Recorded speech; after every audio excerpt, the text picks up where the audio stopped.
The first thing you really need to do is purchase insurance with intention.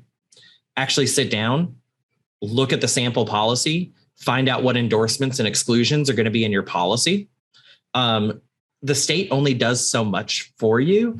Insurance is governed state by state. It's not federal.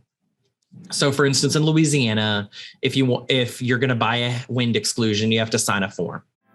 You found the Real Estate Law Podcast, because real estate is more than just pretty pictures, and law goes well beyond the paperwork and courtroom arguments.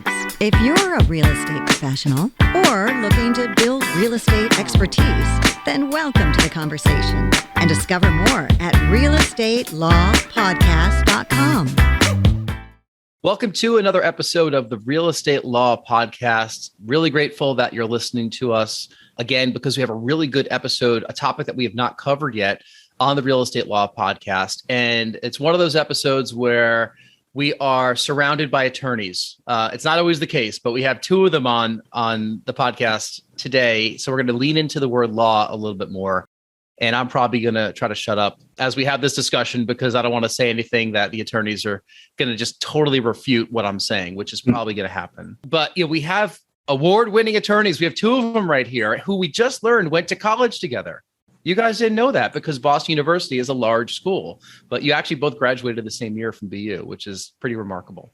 So it's a class reunion here today. So I'm excited about that. And don't let the law aspect of this get, intimidate you too much. We're actually have a really productive conversation ahead of us. You might want to grab a pen and paper, especially if you own property, because we're going to be taking a deep dive into disaster planning, and meaning how to shop for, get insurance, how to stand up to the insurance company, and what to do when that storm strikes. So I'm really happy that Galen is here to join us.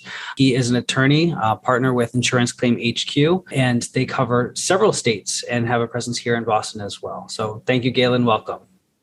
Thanks for having me, Rory. And thanks, Jason. It's going to be really exciting to kind of go through some of this with you guys. Yeah, there's so many things we could talk about. I mean, there's so many practice areas and, reasons that people might need help from an attorney if there's a disaster.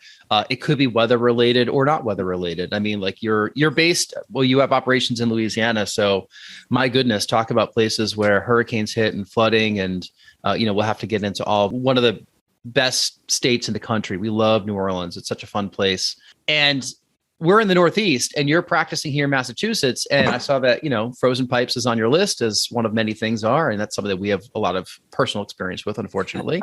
But we should first say that, Galen, you are a super lawyer, rising star, and top lawyer, according to New Orleans Magazine. I'm reading on your website. Is that true? Or you fabricated all that? I hope I didn't fabricate it. Yeah. Never really understood how those awards work. So we've kind of just figured we'd work hard and eventually someone might notice, but we were really happy to get those awards. And every day it seems like we get another one. So it's pretty neat. Yeah, that's awesome. The same thing happened to Rory last year, where Boston Magazine named him one of their top attorneys of 2021. And we don't know how that happened either. So, Rory, do you have any idea? I don't know, but we've told this story before, so I'll be fast, but Jason actually was reading the magazine and said, "Oh, look at the top lawyers." And I started talking about how those lists don't matter so much. And, I don't even know how people get on there. And then he asked me if I recognize any of these names, and I looked at it and there I was. So I was surprised to find myself in the magazine. I'll take the honors as they come. Galen you're a founder, a partner, is that right, of Insurance Claim HQ? Which is the name of your law firm, and your website is insuranceclaimhq.com. You have a lot of attorneys that are working for you, or a lot of people that are on your website. So I could tell you guys are really busy with issues that people face when they're going up against insurance companies for coverages they think they have or don't know if they have. And then suddenly they really need the help from an attorney. So, tell us a little bit about the business, how you got into it. That's a great starting point. So I was doing defense work for one of the larger insurance companies in the world. And I kind of had that moment where I just couldn't do it anymore. Any lawyer listening is going to completely sympathize, because you either switch from the plaintiff side to the defense side, or the defense side to the plaintiff side at some point during your life. But it just, for me, it wasn't something that I was comfortable with. I wasn't comfortable trying to get people's claims denied. So I made the switch. when you start a new firm, you take whatever you can get because there is nothing for you because no one knows who you are. And I was taking these like terrible cases. I had one where like someone tried to stab someone at a daycare. It was like crazy. And all this. And so I kind of had left property casualty because there wasn't the work. And one day this guy is sitting in my office about a discrimination case. And he starts crying and says, "I'm so sorry. I need to this meeting. My house burned down last night."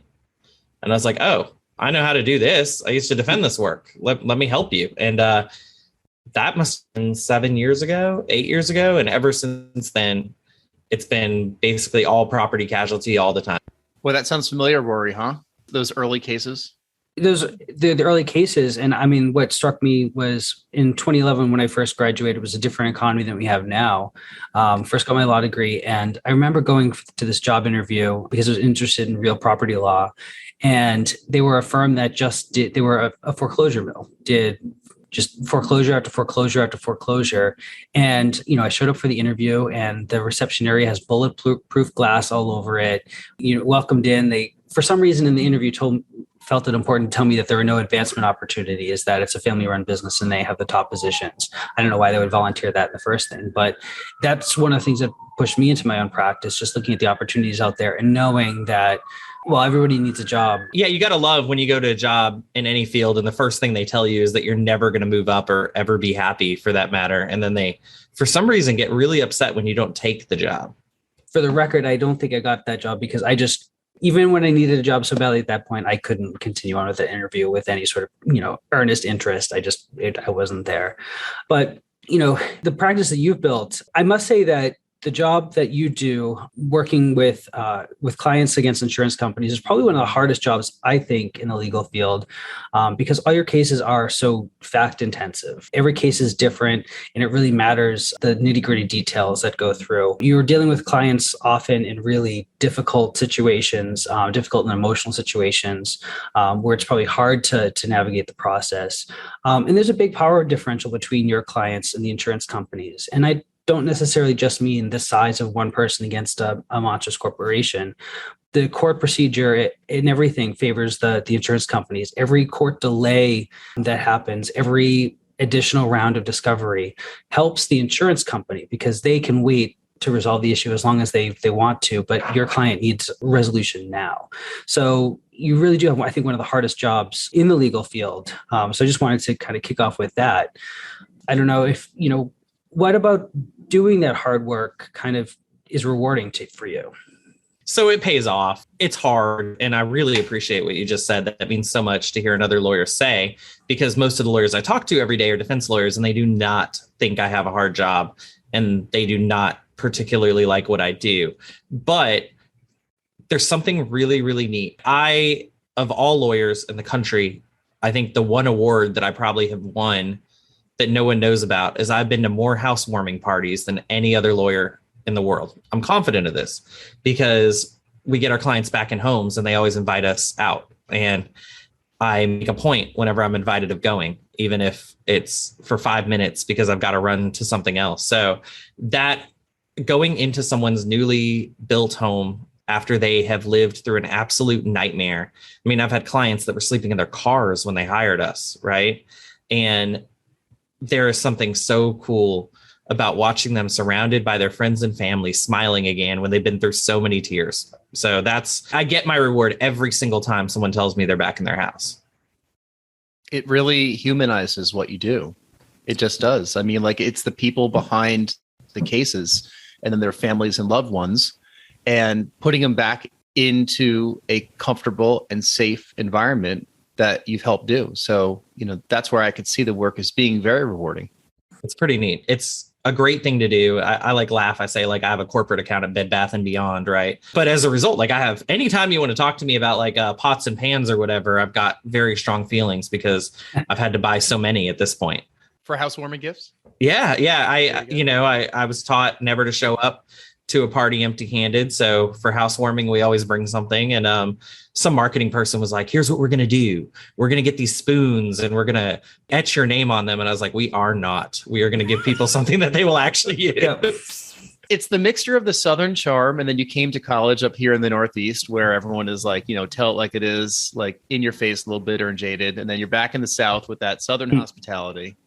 Tell us, when we heard from you, we said, so what are you working on these days? And your exact words were tons and tons of insurance claims. The weather has been bananas. I don't think the weather's ever not going to be bananas going forward. I mean, believe what you want about global warming, but, we just went through a massive windstorm last night. We had a huge ice storm a couple weeks ago, and 2 feet of snow a couple weeks ago. And there's a storm going across the country right now. Hurricanes left and right. I mean, like more hurricanes than they even have letters for. They're using Greek letters now. Tell us what's going on with your business. Like, what are you seeing with the weather and what is it leading to?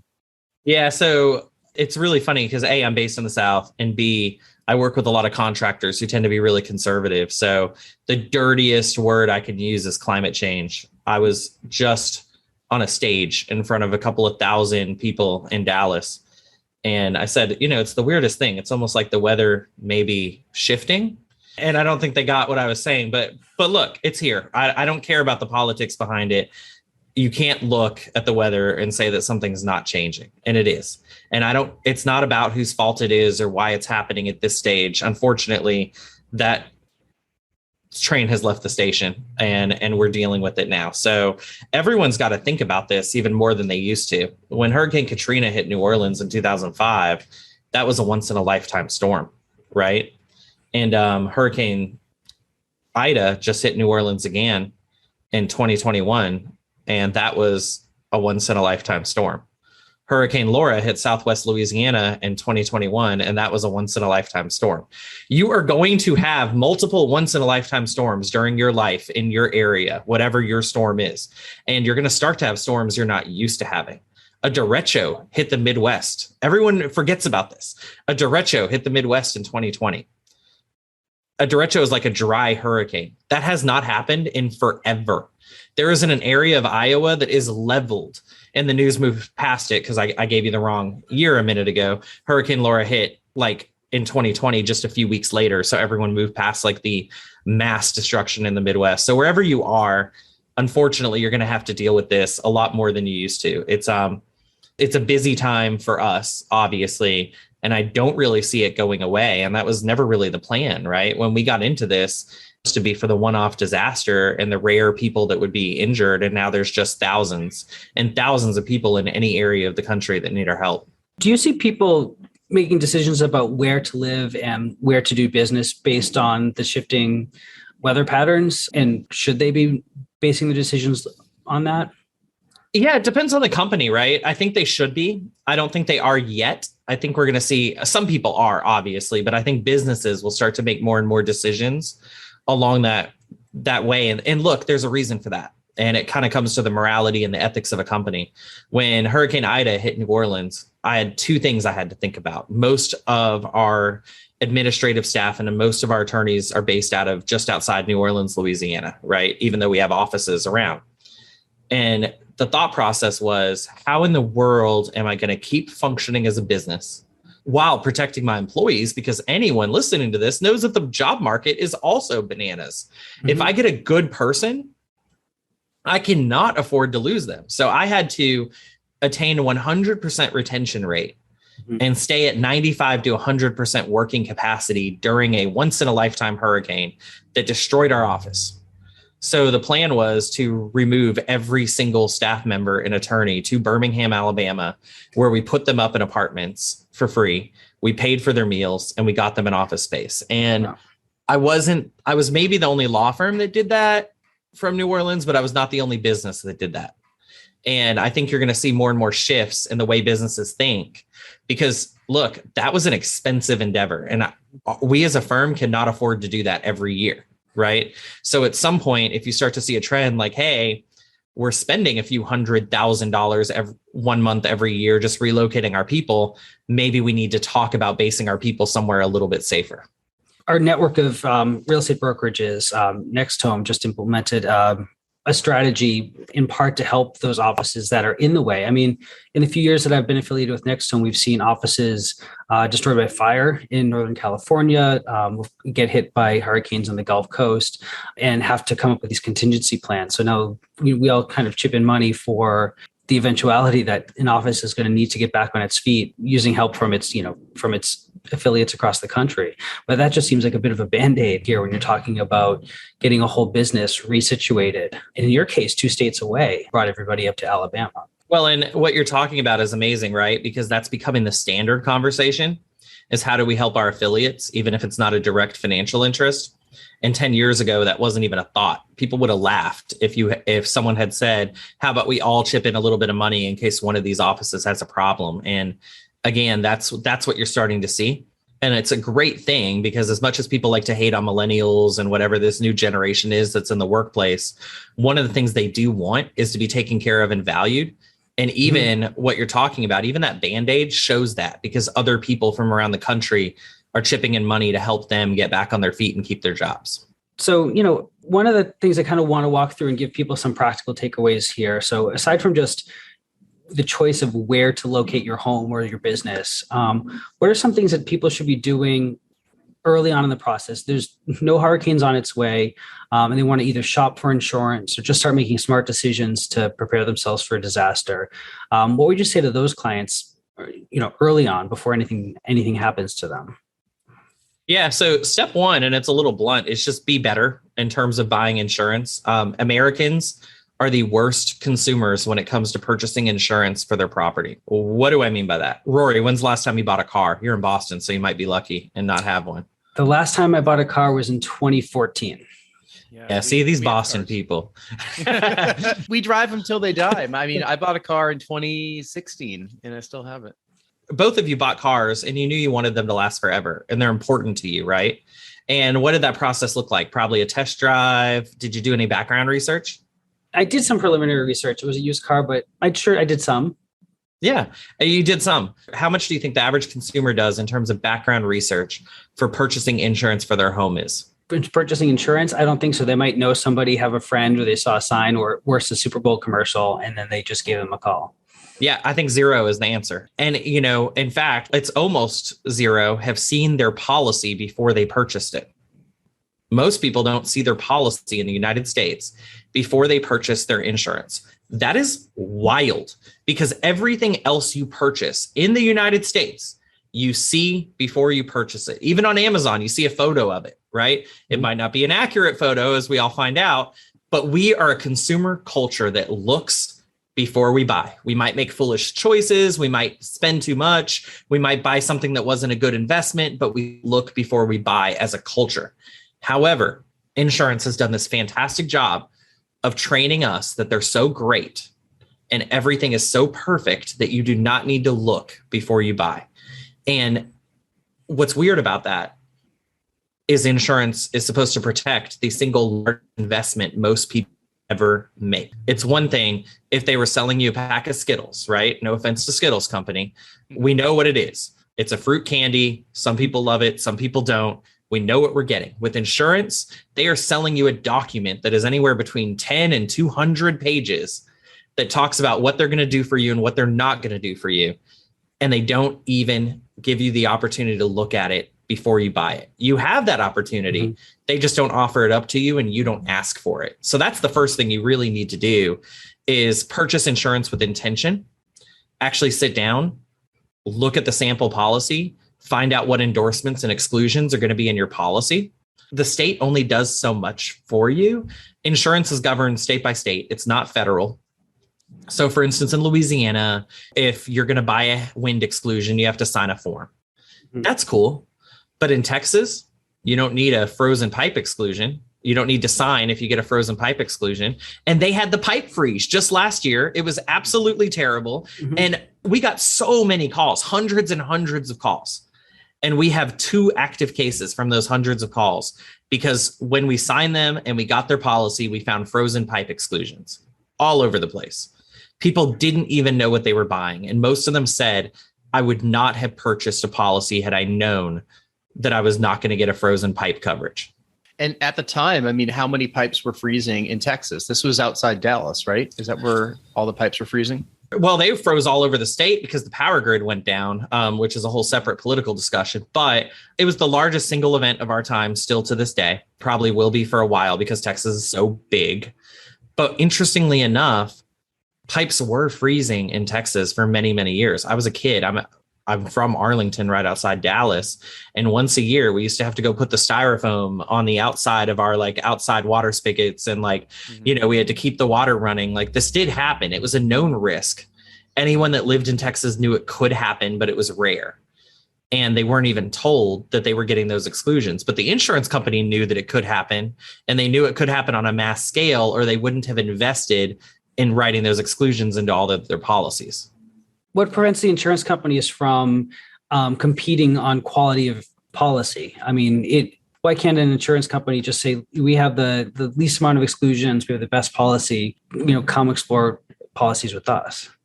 Yeah, the American people. That's the answer. That sounds so weird. And I'm not a conspiracy theorist, I promise you. But if people don't behave like smart buyers, then companies have no reason to offer more value for their dollar, right? It's every company responds to consumer behavior. It doesn't matter what business you're in. You're watching consumer behavior and you're adapting to it to choke out the competition. But if no one actually cares what's in the policy when they're buying insurance, then what's the reason to offer better? There are 2 or 3 insurance companies that offer really premium, we call them Cadillac policies. I think they're the best policies in the world. I have one of them. Okay. There are plenty though. They're like 3, not plenty. And people that care about insurance, look for those. Okay. But people that don't care, and they're not willing to spend the extra money for those better policies. When you're talking about extra money, like, is it 2x, 3x, incremental? Yeah, it depends on where you are. I would say it's incremental. It's usually not 2x. Well, it's 2x above a terrible policy that provides no coverage with an insurance company that won't pay you anyway, even if there is coverage. It's probably a factor of that.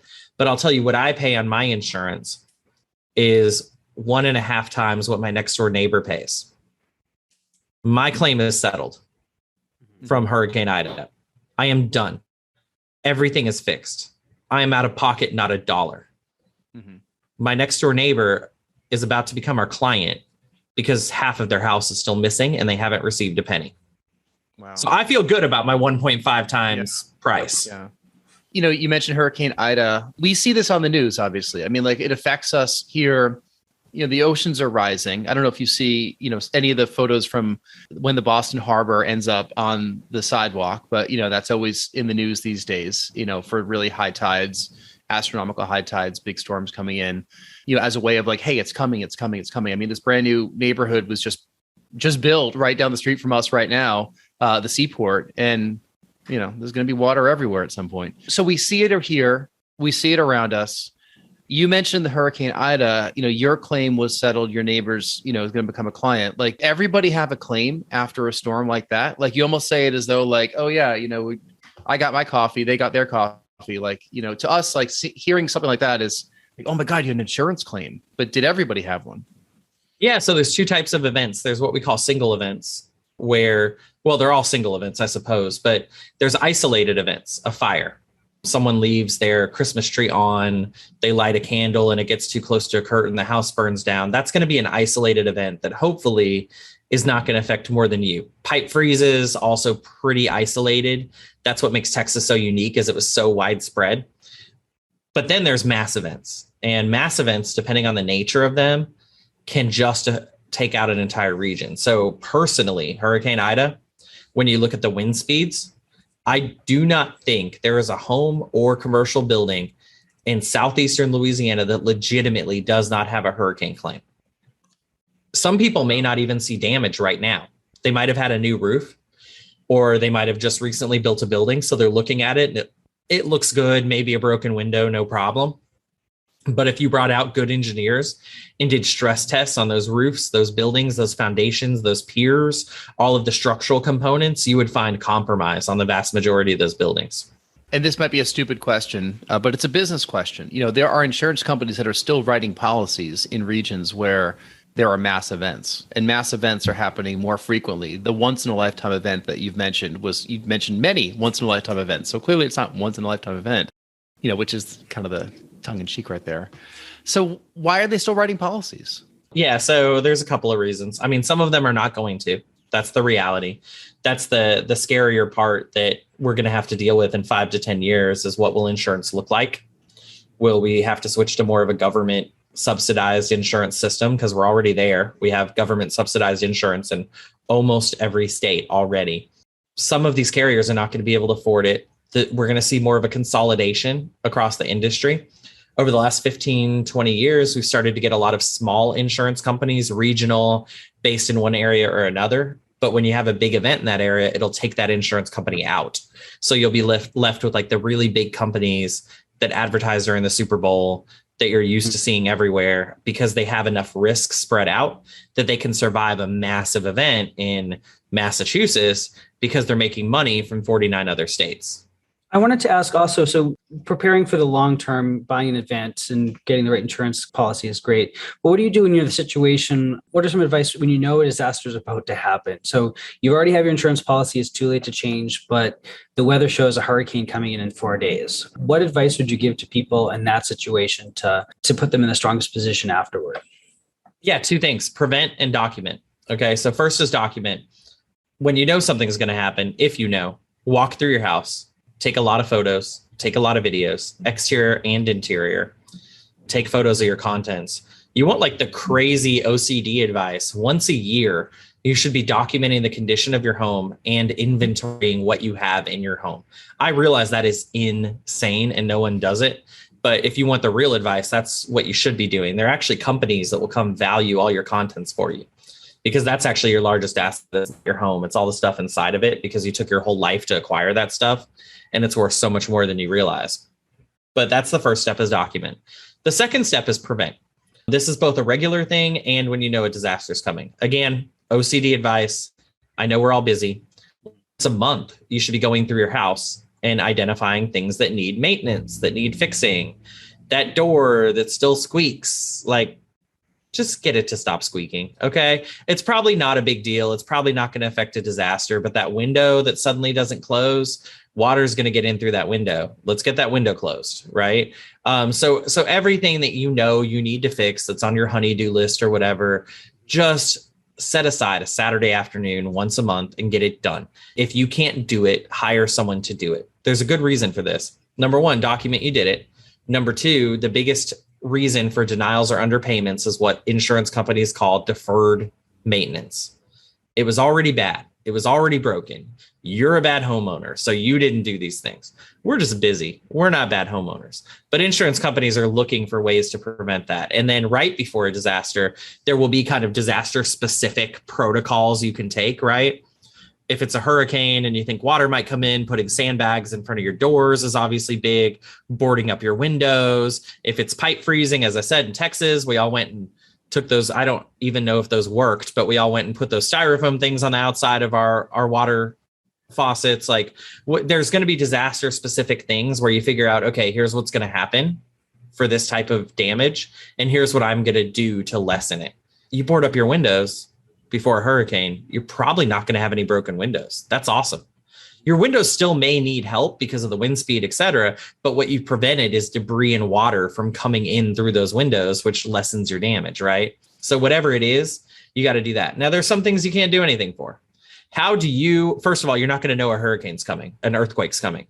But how do you stop an earthquake? You don't. Right? Mm-hmm. How do you, in California, you get the wildfires, they spray everything down, they dig these ditches, right? There are some things you can do. A tornado, you don't know it's coming until about 10 minutes before. And the only thing you can do is go in the bathroom with a mattress and hope nothing bad happens, right? So you're not responsible for preventing any and all damage that a disaster could cause, but you want to, at a minimum, as a good homeowner, do what you can to minimize that damage if there's something reasonable you can do. Can I ask just a typical New Englander's question about the whole Texas pipe freezing incident? I know this is off topic a little bit, and it's just been bothering me. When we know that there's a big risk of pipes freezing, why weren't people just turning off their water in advance of that? It seems like one of those things you can do that's somewhat foreseeable. I think some of them were. I think a lot of them were, but there's still water in the pipes. Mm-hmm. I guess the theory would be you'd probably want to go turn off your water at the street, which a lot of people can't do because you need a tool. And then you'd want to run your water indoors until it empties out those pipes. And then I guess you'd have completely empty pipes that would prevent the freezing, but a lot of people did. The other thing people did, this is where it gets weird, right? The other thing people did is just run their water barely, because you're taught, oh, if you keep water moving through, it doesn't have enough time to freeze.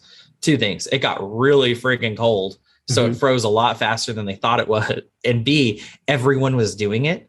So the water pressure dropped to like zero. So situation where no matter what you did, even if it was supposed to be the right thing, it ended up being the wrong thing. And I don't know that there was an answer. I really feel bad for all of those folks that were negatively affected in Texas, because it was rough. And there's people now sitting there holding the bag on $30,000, $40,000, $50,000 mitigation bills to clean up their homes. Jeez. This feels like the type of industry and category that you have not stumbled upon, but smartly built your business that is never going to go away. Right. I mean, talk about recession-proof businesses. Like, I feel like your law practice is exactly that. Well, my partner thinks that for sure. I'm not as optimistic. I think at some point we as a society are going to have to figure out what we want to do about insurance. And I think that's the risk to my business, is that fundamentally changes. And I'm a little unique because I'm going to have this opportunity at some point to spend money with roofing contractors and all these insurance people, to spend money and try to keep insurance alive. Or I can do the moral and ethical thing and do whatever's going to be best for the people. So I already know which one I'm going to do. Hopefully anyone listening knows which one I'm going to do. But at the end of the day, there's going to be a shift. I don't think it's going to be this decade or even next decade, but I can see my business getting taken out by the lack of, by the current structure we have disappearing. And that might be a great thing. So as I said, if my business goes out for the right reason, I'll be the happiest bartender in the world. Yeah. And, morality and ethics is something that I think everyone should live by. I know that there's certain things that, I ask him a ridiculous long list of questions, because we do real estate investing on the side, and he has a real estate brokerage as well. And, his head always goes to ethics, like always, as it should. Like, you guys are attorneys, like you take oaths, right? So, you want to have integrity with what you do. So, if you're right, if that's what takes your business out, then great, you did the right thing. Let me ask a question, bring it back to New England a little bit, since we are here in Boston. I know we have listeners everywhere. In New England, you have an office here in Boston. I took a look where it was. It's like right downtown. What are you seeing differently in New England versus what you're experiencing in your other practice states in the South? Right now, New England is a great place to live, if you want my personal opinion, because we have less work in New England than almost anywhere else. You guys scared us. You scared us at the beginning of hurricane season. I was really worried. I thought we were going to have the first massive hurricane season really just slam the East Coast, and it didn't. Normally, we're going to see it's going to shock you to hear this, a lot of snow and ice incidents, just tons of snow and ice incidents. And, we maintain properties and we take care of them differently in different parts of the country. And there's a reason for that. That's important. So despite all the ice and snow you guys get, we don't have roofs just collapsing all day, every day, but we do have some roof collapses. So we deal more roof collapses, pipe bursts. There will be an isolated storm that'll have some really high wind speeds that'll kind of come off of the coast. We'll get some of that. But candidly, at the sake of getting ousted by my Louisiana brethren, if right now I said, I was told, where do you want to go? Where do you want to live? Where the weather is not going to take out our home. I didn't say nicer. I said where it won't take out our home. I would probably be in the Northeast. And I know that sounds weird, but because it's cold, it's definitely cold. But frankly, the weather is Mother Nature, I think, puts you guys through enough on a day-to-day basis that she's kinder in terms of global devastation. Or you've lived here your whole life. That seems like the trade-off. The weather's it's always a little bit mean, but never, it's never the meanest. So we'll take that. We'll take the trade-off. And then just kind of keeping up with my flow of questions here. Do you have any advice for somebody on what they should be doing in the immediate aftermath of a disaster so they can get ready for their insurance claim? Yeah, so that document is a two-step process. You document before and you document after. And you need to do just as well a job documenting after. Take photos of everything. Take videos of everything. Start to itemize immediately what you've lost. You know this as a lawyer, Rory. Your memory, or our client's memory, is never going to be better than it is right after the disaster. You may be emotional, okay? So you may need to step away and come back. but your memory is never going to be better. If I ask you 2 years after a hurricane what you lost in that hurricane, I am fighting a losing battle. So make your list now, document, take pictures, save what you can, preserve what you can. I understand you can't save everything. I get it. Make sure you have documentation though before you start throwing things away, because the insurance company is not going to like that you threw things away. And that's the biggest piece after the disaster. But the second piece is mitigation of damages. In almost every policy, probably every policy I've ever read, there is a duty to mitigate your damages. And that's also a legal concept that Rory and I had to deal with since law school, right? And what that means is you can't let what happened get worse. If you're going to go after someone for what they did to you, in this case, your insurance company didn't do anything, but they owe you for it, you don't want to let the situation get worse. So if you had a bunch of water come in, you need to get it dried up. You need to call a mitigation company, have them dry everything out. If windows are broken, get them boarded up so things and people can't keep coming in. If you got a big hole in your roof, get it tarped, get it shrink wrapped. No one likes to talk about shrink wrapping in the insurance. It's like a dirty word, but they actually can come like saran wrap your roof with this super thick shrink wrap, and it lasts for a year, which, by the way, takes all the pressure off of you while you're trying to negotiate your insurance claim, which is why insurance companies don't like it. But do whatever you have to do. We call it like seal that property. We want that property sealed up nice and tight after it's been damaged so nothing can keep coming in. And then we want to get all the bad stuff out. That's what you really need to do right after a disaster. And, for the documenting, can it be as simple and non-technical as a smartphone video walkthrough to help preserve the record? Yeah, I mean, thousands and thousands of claims, and the couple of people that like hired a professional videographer, I was like, what? Just do it yourself. Get a friend to help you. I'll tell you this, if you just lost everything you own and you're in a really bad position, get a friend to help you, get a family member to help you. You need the moral support as well. I find a lot of people later when they don't have videos or photos of anything, and I really ask them why, it's just because it was too much. They just couldn't handle it. That's normal. That's human. And that's kind of the third part. I guess that's a little hippy dippy, but go get help, like get mental help. And there's a reason for that. A disaster, not in a good place right now. And you need to know that that's normal and that's okay. And sometimes it takes a qualified professional to tell you that. And there's nothing wrong with that. Do not feel weird that you're in therapy after your house burns down. That is normal. Go get the therapy. Between situations like that and, living through COVID for a couple of years now, I mean, mental health is never more present than today. We hear about it a lot on TV, read about it a lot, so absolutely. I totally agree with that. Rory, any final questions for Galen before we get to our official final questions? Hopefully I won't have too many more questions either now or in this life for Galen, but yeah, I know we're kind of hoping we don't have to deal with you all that much, Galen, but like if we do, we know exactly who to call. Thank you. We could probably talk for 5 hours, and so we'll have to have you back for, other episodes to hear more about some of the war stories and the crazy situations that you found yourself in. So that will be an open invite for you to return to the Real Estate Law Podcast in the future. Awesome. So why don't we get to the final 3 questions that we ask of all of our guests here, just to get to know you a little bit more and to wrap things up. The first question is, if you were to walk on stage for 30 minutes with zero preparation and talk about anything in the world, not insurance claims and disaster mitigation and everything, what would that be? All right. So this sounds crazy. I acknowledge this. All right. I had to do this when I was in college. It was like some improv class or whatever. And I did on my own a speech on paper clips versus rubber bands. That sounded so silly, and I had no idea how much I would like that. So now, today, in fact, the only thing my partners and I have ever had knockdown, drag out fights about are office supplies.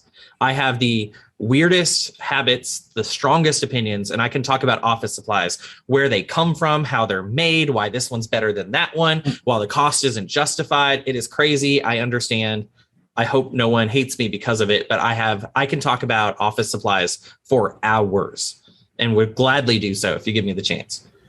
I'm fascinated by office supply catalogs. Like here in New England, WB Mason is a big one in New England. And like they send out this big thick book, and it's like, I mean, I'm dating myself, but it's like the Sears catalog or the Toys R Us catalog. Like you look through this thing and you're like, oh my God, all this stuff all in one spot.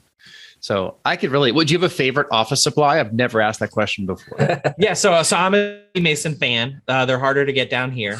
But big WB Mason fan. In fact, at the risk of really making myself sound crazy. So I will take those catalogs and I will find the things I want and I'll like put them up on my wall so it looks like a beautiful mind in there, and I'll have them circled like one night or one weekend. And then my office manager will come in and I'll be like, I want these things. And she'll be like, you were psycho.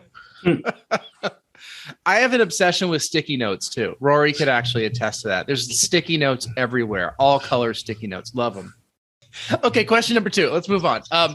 Tell us something that happened early in your life or career that impacts the way that you're working today. My first real job kind of changed everything about my life, I guess. I worked at a flea market grilling chicken for a barbecue rub store.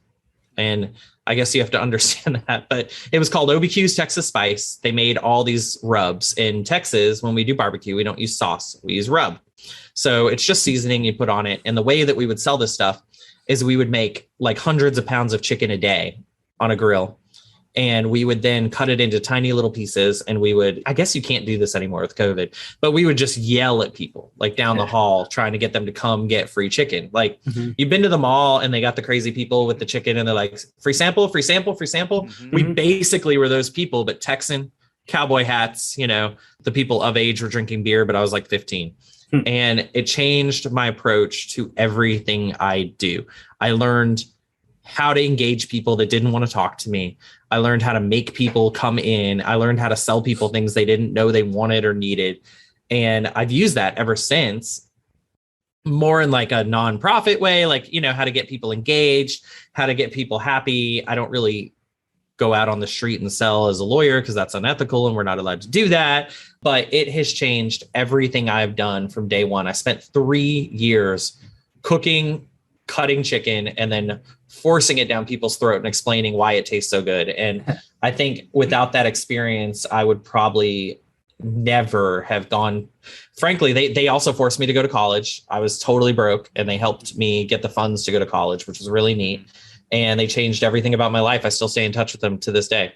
Yeah, it's crazy how those early jobs teach life's lessons. And, everything you described right there, I'm sure they did not teach you in law school. They teach you policy. They teach you how to be an attorney. But, everything is a sales job, right? Running a business, they don't teach you that in law school. So you learned communications. You learned how to sell things. You learned how to talk to people, from talking free chicken or, where you want them to buy something.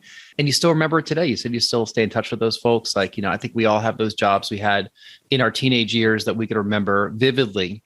And I could fold anything really well because of my job at the Gap when I was in my teens. Well, and we use it still. So I go into these disaster zones and we give out supplies and and I make the best chicken in the world. I just do. I'm sorry to anyone that thinks they're good at making chicken. I'm better.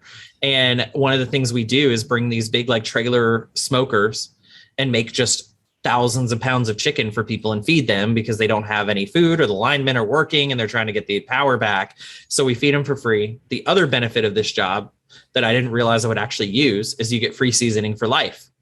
So every time there's a disaster, they ship me like 100 gallons of this stuff and we go through it. I mean, I've gotten more than what they paid me in the 3 years I worked there, just in free stuff, like for disasters for people. I'm sure they regret the day they hired me, but it's a benefit. They promised it to me and I hold them to it. So even that skill, I literally have fed thousands and thousands of people that were in need with what I learned, which is really cool. That's awesome. That's great. That's really cool. What other attorneys can say that? Rory, are you doing that? I barely cook for 2 people, so I don't do that for. I don't know if I want to poison 1,000 people who've been through enough already. So I'll teach you how to make my chicken. All right. Well, we're going to hold you to that. Finally, our final question for you. Tell us something that you're listening to, reading, or watching these days. Oh, so right now, my fiance and I, huge Narcos fans. I don't know if I wanted to be like a drug lord my previous life. We've worked our way through all the Narcos series. So we are deep into Queen of the South and we're loving it. We haven't been there yet, but I've seen Narcos. I've seen it promoted. We really have to watch that show. I've heard such great things about it. I'm looking forward to when our daughter gets a little bit older and she can entertain herself, because right now anything that involves a plot we can't really watch. So fair enough. Yeah, and she's repeating everything right now. So you have to know what you say. Yeah, you can't watch Narcos show while she repeats everything. Do you have kids, Galen, or no? I do not. No. Yeah, I have 4 dog kids. When you do and if you do, what they'll tell you is like, you can watch anything you want the first like 6 to 12 months, like anything, like watch Game of Thrones. It doesn't matter, right?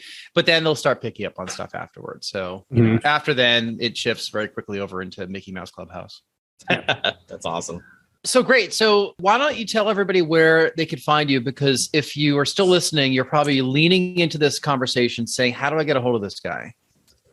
So the website's easy, insuranceclaimhq.com. We're also on Facebook and Instagram. And candidly, those are really the two best places to get us because we're checking that all the time. I'm personally checking that.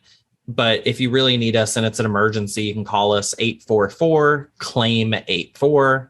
And I will actually get back with you personally if you need me. What a cool phone number. That's the kind of phone number that you put in marketing. Like you don't put a random 7-digit number. You buy a number like that, and that is your marketing. Rory, where can people find you? I'm easy to find, but my phone number is not memorable, so I'll give you my website. So Urban Village Legal, urbanvillagelegal.com, or Next Home Titletown, nexthometitletown.com. Cool. If you're still listening, I really want you to rate or thumb up or comment on this episode because we really appreciate it. We love hearing from people who are listening. And if you could just take the time to do one of those things, it would really help us out. It would help with the algorithms and promote this to more people. So thank you once again. Thank you, Galen, for joining us for the episode. Thank you, Rory. Thank you, everybody. We really appreciate it. Thank you so much for listening to the Real Estate Law Podcast, and we'll see you next time. This has been the Real Estate Law Podcast. Because real estate is more than just pretty pictures, and law goes well beyond the paperwork and courtroom arguments. We're powered by Next Home Titletown, Greater Boston's progressive real estate brokerage. More at nexthometitletown.com. And Urban Village Legal, Massachusetts Real Estate Counsel, serving savvy property owners, lenders, and investors. More at urbanvillagelegal.com. Today's conversation was not legal advice, but we hope you found it entertaining and informative. Discover more at realestatelawpodcast.com. Thank you for listening.